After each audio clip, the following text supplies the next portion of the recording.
आणि रोबोटिक्स आणि आर्थ्रोस्कोपी मध्ये आता आम्हाला गेले 22 वर्षाचा अनुभव आहे. प्रत्येकालाच काही त्याचा चांगला अनुभव येत नाही, पण 95% तर चांगले आहेत, तर नक्कीच ते चांगलं आहे. मिरेकल असं आहे की इंजिनिअरिंग, AI, रोबोटिक्स, मेडिसिन आता याचं सगळं एक संगम झालेला. आधी कसं होतं की मेडिसिन फक्त मेडिसिन असायचं. सो इंटर डिसिप्लिनरी जेव्हा अप्रोच आता आम्ही वापरतोय, म्हणजे एकमेका सहाय्य करू, हो, अवघे धरू सुपंथ.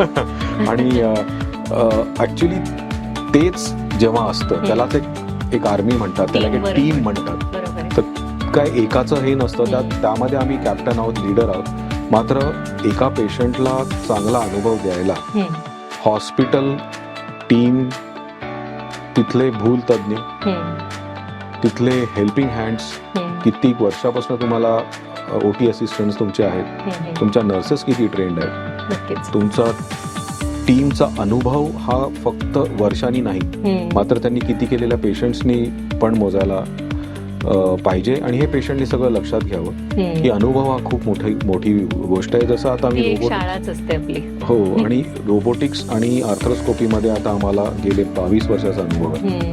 काही लोकांनी काल सुरू केला आणि एका दिवसात रोबोटिक सर्जन बनतात, तसं व्हायला नको.